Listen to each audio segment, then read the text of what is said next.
अस्सलाम वालेकुम। You are watching finance with Sadia और आज हम बात करने वाले हैं एक बड़ी इंपॉर्टेंट स्टेटमेंट पे that's called balance sheet. Balance sheet का जो ऑफिशियल नेम है that is the statement of financial position. इसके जो मेन कंटेंट होते हैं वो तीन कंटेंट होते हैं: asset, liabilities and honours equity. हम वन बाय वन इन तमाम कंटेंट की डिटेल चेक करेंगे, इसमें कौन कौन से पर्टिकुलर्स होते हैं, क्या होते हैं ये पर्टिकुलर्स, इन सब की डिटेल हम चेक करेंगे। तो आज का जो लेक्चर है ये हमारे सिर्फ एक पोर्शन पे है, वो भी एसेट के एक पोर्शन पे है that's called the current assets. इस तरह से हम एसेट के जो बाकी पोर्शन है वो भी कवर करेंगे, लायबिलिटी को भी कवर करेंगे और ऑनर्स इक्विटी को भी कवर करेंगे। So let's start today's lecture और आज हम बात करते हैं कि बैलेंस शीट क्या है और इसके कंटेंट्स क्या हैं। Balance sheet basically shows the financial condition of an accounting entity as of the particular date. Yes, obviously the two more important terms here. One, the financial condition, and the second one is a particular date. Financial condition is here mean कि company की जो financial status है वो क्या है। किसी भी company की जो एसेट्स होते हैं वो उस कंपनी की फाइनेंशियल पोजीशन को इंडिकेट करते हैं कि इसकी फाइनेंशियल पोजीशन कितनी है। अगर कंपनी के एसेट्स बहुत अच्छे हैं तो इसका मतलब है कि कंपनी की फाइनेंशियल कंडीशन जो है वो अच्छी है। अच्छे से मीन इन नंबर्स। बिल्कुल इसी तरह से अगर कंपनी की ऑनर्स इक्विटी और लायबिलिटीज़ बहुत ज़्यादा हैं और ये सोर्स हैं कंपनी के पास जिसकी वजह, ये रिसोर्सेज हैं जिसकी वजह से सोर्सेज है जिसकी वजह से रिसोर्सेज क्रिएट होते हैं, तो that is basically the financial condition. और simply you can say that कि कंपनी जो कुछ भी ऑन करती है और जो कुछ भी कंपनी को पे करना है और जो भी उसका कैपिटल है उस सब की एक समरी जो होती है वो हम एक स्टेटमेंट में रखते हैं that's called a balance sheet. Second, मैंने आपको बताया है कि फॉर द पर्टिकुलर डेट कि एक ख़ास टाइम पीरियड के लिए होती है। कैप का एक प्रिंसिपल है जिसमें ये कहा जाता है कि जो भी हमारी कंपनी होती है उसका एक लाइफ स्पैन, कोई लाइफ स्पैन नहीं होता, वो इसकी इनफाइनाइट लाइफ होती है, गोइंग कंसर्न के नाम से जिसे हम जानते हैं। So when the company is a going concern, when the business are the going concern, so it's mean that you have to divide this all life of the company into some periods. सो अब क्या किया जाता है कि company की जितनी भी उसकी ऑब्वियसली कंपनी की फाइनेंशियल स्टेटमेंट्स के बारे में बताना होता है, उसको रिपोर्ट करना होता है, कंपनी के मैटर्स को रिपोर्ट करना होता है। सो फिर क्या किया जाता है कि कंपनी की लाइफ तो इनफाइनाइट है, कब रिपोर्ट किया जाए। तो उसके लिए किया जाता है कि इस पूरी लाइफ को जो कि इनफाइनाइट है, इस लाइफ को क्या किया जाता है कि छोटे छोटे पीरियड्स में डिवाइड किया जाता है जिसको हम एनुअल कहते हैं। कंपनी का जो है वो एक एनुअल बेसिस पर, क्वार्टरली बेसिस पर, सेमी एनुअली बेसिस पर ये फाइनेंशियल स्टेटमेंट्स प्रिपेयर की जाती हैं।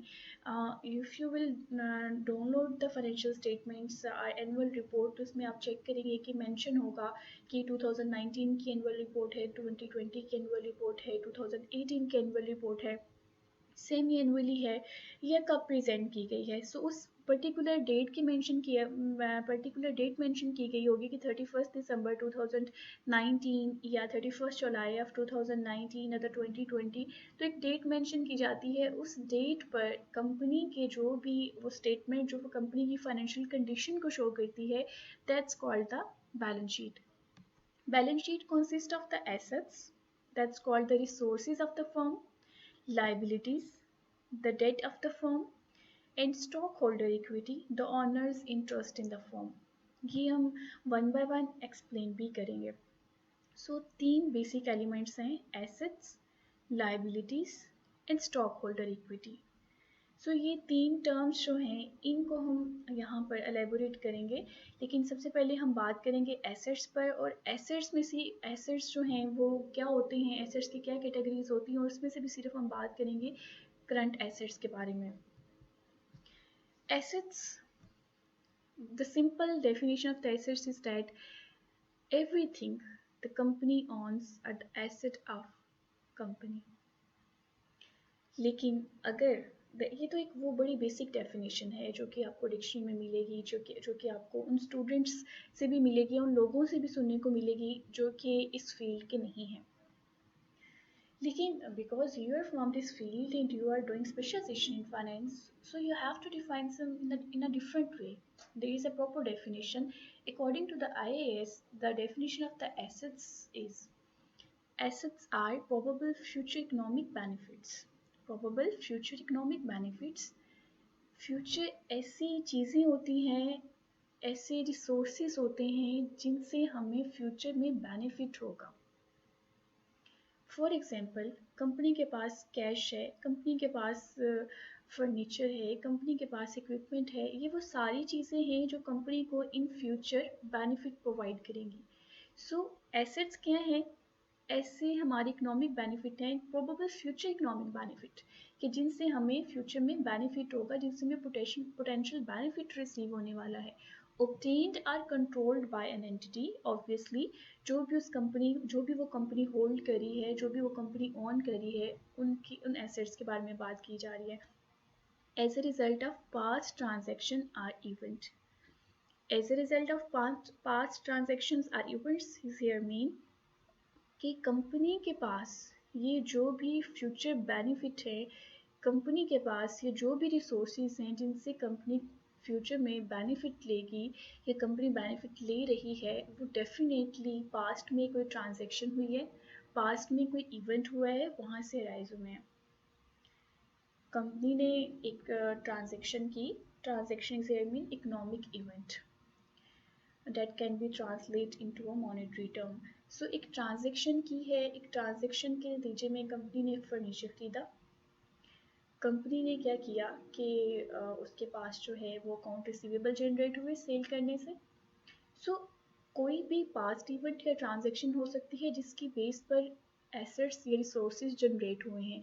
अब ये रिसोर्सेज क्या करेंगे? ये रिसोर्सेज फ्यूचर में बेनिफिट प्रोवाइड करेंगे। So assets basically probable future economic benefit for any company। जो चीज़ कंपनी को बेनिफिट नहीं दे सकती है, कोई ऐसी चीज़ है जो कि कंपनी को फ्यूचर में बेनिफिट नहीं देगी या कंपनी की सेल्स को जनरेट करने में पार्टिसिपेट नहीं करेगी, तो हम उसको एसेट्स में कैटेगराइज नहीं करते। Right, so let's check the categories of assets. जितने भी एसेट्स हैं उनको बेसिकली 2 कैटेगरीज में डिवाइड किया जाता है। The one is current assets and the second one is non-current assets। आज के लेक्चर में हम बात करेंगे करंट एसेट पे। करंट एसेट्स बेसिकली लिक्विडिटी के हिसाब से तरतीब दिए जाते हैं। सो करंट एसेट्स को अंडरस्टैंड करने के लिए firstly you have to understand what is a liquidity. Liquidity refers to the ease with which an asset or security can be converted into ready cash without affecting its market price। These are two important points for understanding the definition of the liquidity or the concept of the liquidity। The first is that easily convertible into cash, and the second one is that without affecting its market price। ठीक है, mean के liquidity से mean के क्या है कि वो ease है, वो आसानी है जिससे कोई भी चीज़ कैश में कन्वर्ट हो सकती है और उसकी मार्केट वैल्यू पे इफेक्ट ना आए। ऐसा नहीं है कि कोई चीज़ है, आप उसे कैश में कन्वर्ट करना चाह रहे हैं, ऑब्वियसली सेल आउट होने के बाद ही कैश में कन्वर्ट होगी। तो अब कैश में कन्वर्ट करना चाह रहे हैं तो पता चले कि उसकी जो मार्केट वैल्यू है उससे कहीं कम आपको रिसीव हो रहा है। सो it's mean that the liquidity is low. तो लिक्विडिटी बेसिकली वो ईज है जिससे कैश में कोई चीज़ कन्वर्ट होती है। Here is mean the assets, कि वो एसेट्स जो कैश में कन्वर्ट हो जाएंगे और उनकी मार्केट वैल्यू जो है वो कम ना हो, वो अफेक्ट ना हो।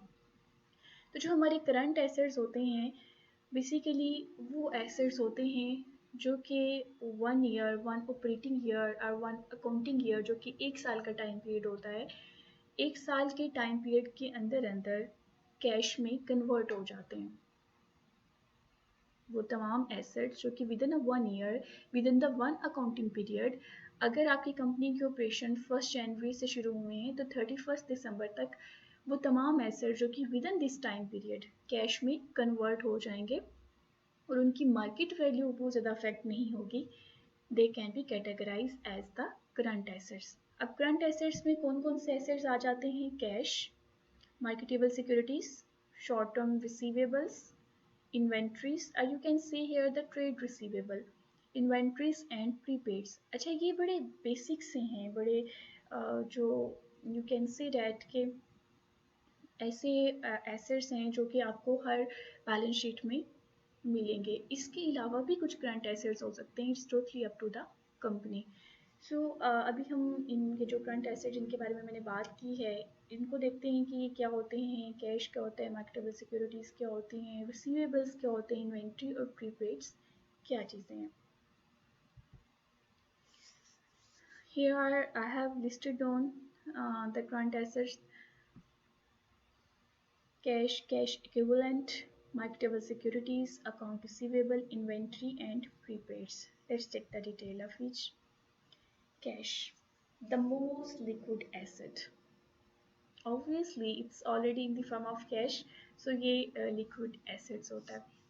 अच्छा, when you talk about the cash in the cash equivalent के बारे में हम बात करते हैं, तो बहुत सी companies cash and cash equivalents एक साथ लिखती हैं, कुछ कंपनीज कैश लिख दिया जाता है।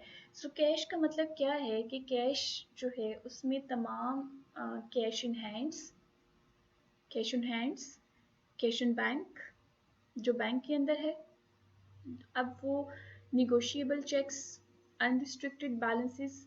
अब निगोशिएबल चेक्स और अनरिस्ट्रिक्टेड बैलेंसेस ही मीन कि ऐसे अकाउंट्स में कैश अगर रखा हुआ है आपने कि वहाँ पर 5 साल से पहले आप विड्रॉ नहीं करा सकते। आपने सेविंग अकाउंट्स में कैश रखा हुआ है कि आप टर्म है, टर्म डिपॉजिट्स हैं कि आप 2 साल से पहले कैश विड्रॉ नहीं करा सकते, तो एक रिस्ट्रिक्शन हो जाती है। अगर कैश इन अकाउंट्स में अवेलेबल है, रिस्ट्रिक्टेड अकाउंट्स में अवेलेबल है, तो उसे हम करंट एसेट्स में ऐड नहीं करते। The most important point. तो निगोशिएबल चेक्स इसमें आ सकते हैं। अनरिस्ट्रिक्टेड बैलेंसेस मींस उन अकाउंट में जिसमें जब भी आप चाहें विड्रॉ करा सकते हैं। तो इसके अलावा कैश ऑन हैंड। अब अगर आप देखें कि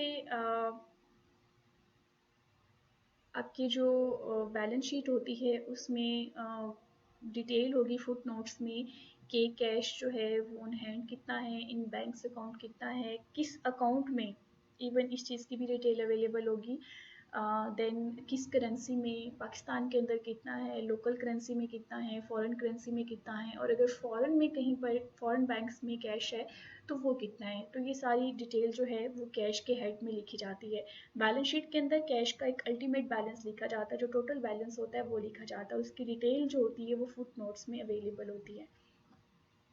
मार्केटेबल सिक्योरिटीज़, मार्केटेबल सिक्योरिटीज़ जितनी भी सिक्योरिटीज़ होती हैं, सिक्योरिटीज़ ईयर में जिसमें आप कैश इन्वेस्ट कर सकते हैं, the one form of investment, वो सिक्योरिटीज़ जो कि 1 से लेके 3 माह तक होती हैं, 1 डे टू 90 डेज, वो सिक्योरिटीज़ मार्केटेबल सिक्योरिटीज़ होती हैं। वैसे अगर आप मार्केटेबल सिक्योरिटीज़ की बात करें तो मार्केटेबल सिक्योरिटीज़ जो है वो with in a 1 year, again with in a 1 year जो हमारी सिक्योरिटीज़ होती हैं वो इसके अंदर आती हैं कि 1 साल के अंदर जो कि सिक्योरिटीज़ आपकी कैश में कन्वर्ट हो जाती हैं वो आ जाती हैं। लेकिन जब हम कैश इक्विवेलेंट की, मैंने अभी एक टर्म आपके सामने बोली थी, जो हमारे डेबिट कार्ड हैं, क्रेडिट कार्ड्स हैं, चेक्स हैं, ये मार्केट और शॉर्ट टर्म मार्केटेबल सिक्योरिटीज़। अब short term marketable securities means 1 से 3 माह की, ये कैश इक्विवेलेंट में आती हैं। इसके अलावा अगर किसी भी सिक्योरिटी की जो टाइम पीरियड है, जो मेच्योरिटी है वो 1 टू 1 ईयर है, 1 डे टू 1 ईयर है, वो सारी की सारी मार्केटेबल सिक्योरिटी की कैटेगरी में आती हैं। यानी वो सिक्योरिटीज़ होती हैं जिन पे आप इन्वेस्टमेंट करते हैं तो विद इन 1 ईयर वो मेच्योर हो जाती हैं। अगर हम पाकिस्तान में इसके एग्जांपल देखें तो ट्रेजरी बिल्स, इसकी अगर आप चेक करेंगे तो 30 डेज, 60 डेज, 90 डेज, 120 डेज के हिसाब से इसकी मेच्योरिटी होती है। Cash deposits and exchange of bill, ये आपको ये बैंक जो है वो इशू करते हैं। ट्रेजरी बिल्स जो हैं ये भी स्टेट बैंक इशू करता है on the behalf of the government. तो ये कुछ एग्जांपल्स हैं मार्केटेबल सिक्योरिटी की।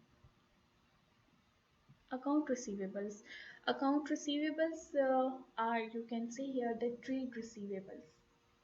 Our money is due on accounts that arise from the sales or services rendered to customer. बहुत से रिसीवेबल हो सकते हैं, लेकिन अभी हम बात कर रहे हैं अकाउंट रिसीवेबल की या ट्रेड रिसीवेबल की। अगर कंपनी सर्विस कंपनी है तो सर्विसेज अगर ऑन अकाउंट प्रोवाइड की जाती हैं तो उसकी वजह से आपके जो अराइज होते हैं, एक अकाउंट अराइज होता है, दैट्स कॉल्ड अकाउंट रिसीवेबल। और अगर कंपनी कोई मैन्युफैक्चरिंग और मर्चेंडाइजिंग कंपनी है, होलसेल है, रिटेलर की कंपनी है, रिटेलर है, तो रिटेलर या होलसेलर या ये लोग जो भी चीज़ें सेल करते हैं, सेल करने की वजह से अगर अब ये सेल अगर ऑन अकाउंट हुई है, अगर तो कैश बेसिस पर हुई है तो डेफिनेटली कैश रिसीव कर लिया, सेल कर दी, प्रोडक्ट डिलीवर कर दी। और अगर ऑन अकाउंट हुई है तो डेफिनेटली क्या होगा, अकाउंट रिसीवेबल या ट्रेड रिसीवेबल जनरेट हो जाएंगे।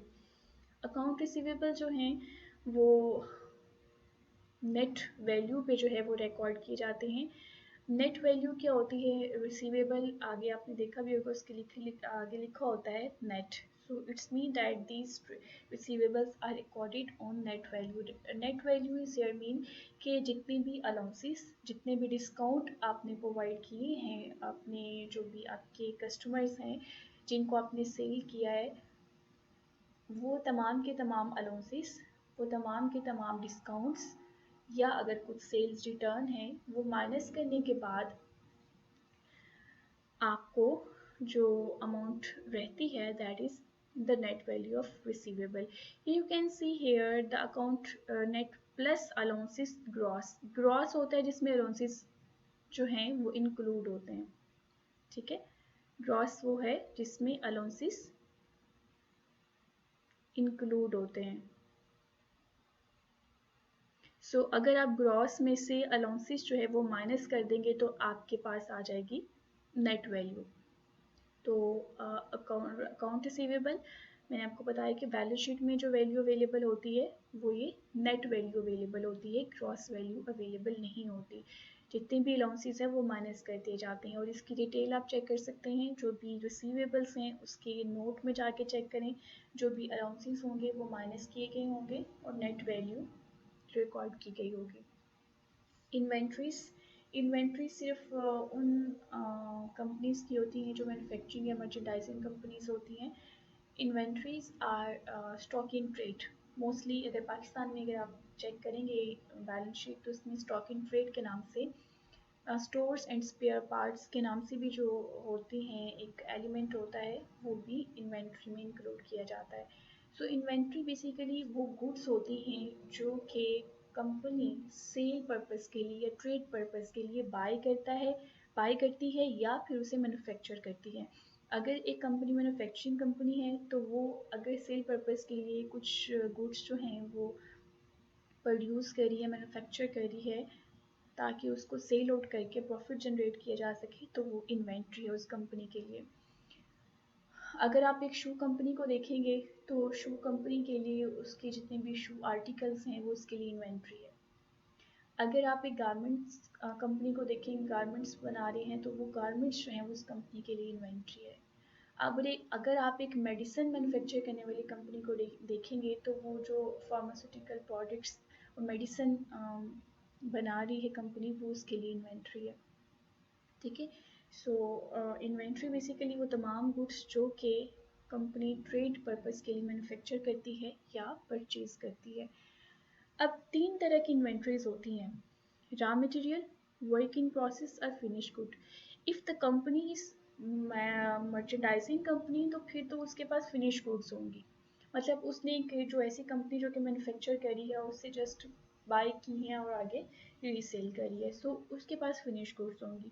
और रॉ मटेरियल और वर्क इन प्रोसेस और फिनिश गुड, ये तीनों इन्वेंट्रीज की टाइप्स हैं और इन्वेंट्रीज की तीनों टाइप्स आपको मिलेंगी उस कंपनी में जो कि मैन्युफैक्चरिंग कंपनी होगी। रॉ मटेरियल क्या होता है, किसी भी प्रोडक्ट को जनरेट करने के लिए, उसको प्रोड्यूस करने के लिए, उसको मैन्युफैक्चर करने के लिए जो भी मटेरियल यूज़ होता है उसे हम रॉ मटेरियल कहते हैं।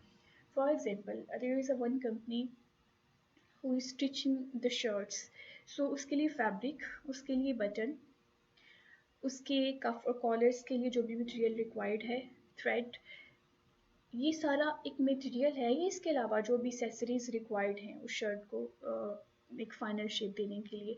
अब ये जो भी मटेरियल है that is the raw material for this company. Working process, कुछ चीज़ें ऐसे ऑब्वियसली पार्ट्स में चीज़ें डिवाइड होकर मैन्युफैक्चर होती हैं, डिफरेंट उसकी स्टेजेस होती हैं, उन स्टेजेस से गुजरता है। एक फैब्रिक जो है वो डिफरेंट स्टेजेस से गुजरता है। कॉटन से थ्रेड में कन्वर्ट होता है, थ्रेड से जो है वो एक फैब्रिक में कन्वर्ट होता है, फिर उसके ऊपर पेंट होता है, उसके ऊपर कलरिंग होती है। सो डिफरेंट स्टेजेस होती हैं। अब अगर बिटवीन स्टेजेस अभी वो फाइनल शेप में नहीं है, कुछ इन्वेंट्री ऐसी पड़ी हुई है, वो भी इन्वेंट्री है जो कि अभी फाइनल शेप में नहीं है, अभी इन प्रोसेस में है, उस पर भी ऊपर काम हो रहा है, वो भी इन्वेंट्री है। सो वर्क इन प्रोसेस वो इन्वेंट्री है जो कि अभी फाइनल शेप में नहीं है, जो भी सेलेबल नहीं है, जो भी ट्रेडेबल नहीं है, जिसको भी हम सेल नहीं कर सकते, अभी उसकी एक फिनिशिंग करनी है, उसको एक फिनिश फॉर्म में लेके आना है, तो वो इन्वेंट्री है हमारी work in process. Finish good obviously जब कंपनी जो है वो एक फैब्रिक बना चुकी है और उसको पैक कर चुकी है, उस पर टैग लगा चुकी है अपनी कंपनी का, तो रेडी टू सेल है, तो वो इन्वेंट्री जो है फिनिश गुड्स कहलाती है। So raw material, work in process, finished goods. These are the three types of inventory you can find in any manufacturing company. But if you are working on a merchandising company, you will find only one, that is finished goods. Lower of cost or market rule. This is the rule of recording the inventory in balance sheet. इस rule के according जो है वो inventory balance sheet में record की जाती है। हम इस पे लेक्चर होगा जिस पे हम बात करेंगे कि लोअर ऑफ कास्ट और मार्केट जो है वो क्या है, ये रूल क्या है। बट इन्वेंट्री जो है वो लोअर ऑफ कास्ट और मार्केट वैल्यू पे रिकॉर्ड की जाती है। The last, current assets. A prepaid is an expenditure made in advance the use of service or goods. इससे तमाम एक्सपेंसेस जो कि एडवांस में पे कर दिए जाते हैं वो प्रीपेड एक्सपेंसेस कहलाते हैं। और जब एक्सपेंसेस के साथ प्रीपेड का वर्ड ऐड हो जाता है तो वो करंट एसेट बन जाते हैं, वो एक्सपेंसेस नहीं रहते। Let me clear here. Expenses basically is the item that can be recorded in income statement. It is not the part of the balance sheet. But when you are adding a prefix prepaid, आपने expense के साथ prepaid का word लगा दिया, prepaid rent, rent is expense. But when you have added the prepaid, आपने rent जो है वो एक साल के लिए एडवांस में पे कर दिया है। अब ये एक ऐसा रिसोर्स है जाके जो कि आपको एक साल तक बेनिफिट प्रोवाइड करेगा। एडवांस में आपने किसी सर्विस को रेंडर करने के लिए, किसी सर्विस को रिसीव करने के लिए या किसी प्रोडक्ट को रिसीव करने के लिए एडवांस में जो पेमेंट की होती है उसको हम प्रीपेड कहते हैं। इंश्योरेंस की पेमेंट हो सकती है, रेंट की पेमेंट्स हो सकती हैं, सप्लाईज एडवांस में कंपनीज खरीद लेती है। तो वो जो एक्सपेंसेस होते हैं वो हमारे प्रीपेड एक्सपेंसेस, और प्रीपेड एक्सपेंसेस जो हैं वो भी करंट एसेट्स होते हैं, उन्हें भी करंट एसेट्स की कैटेगरीज में डिवाइड किया जाता है। तो कंपनी की वो तमाम चीज़ें जो विदिन अ 1 ईयर यूटिलाइज हो जाती हैं, इस कैश में कन्वर्ट हो जाती हैं, वो सारे के सारे क्या हैं, कंपनी के करंट एसेट्स में कैटेगराइज की जाती हैं। अभी let me summarise. Cash is already in the form of cash. Company can use any time, जब भी वो चाहती है, जहाँ जैसे भी चाहती है कंपनी उसे यूज़ कर सकती है। Account receivable obviously will convert soon. Then inventory है, इन्वेंट्री सेल आउट होगी, कैश में कन्वर्ट हो जाएगी, और ये होता है कि विद इन 1 ईयर ये इन्वेंट्री कैश में कन्वर्ट हो जानी चाहिए। प्रीपेड एक्सपेंसेस हैं विद इन 1 ईयर, क्या होगा कि इनकी एडजस्टमेंट कर दी जाती है, इनको यूटिलाइज कर लिया जाता है।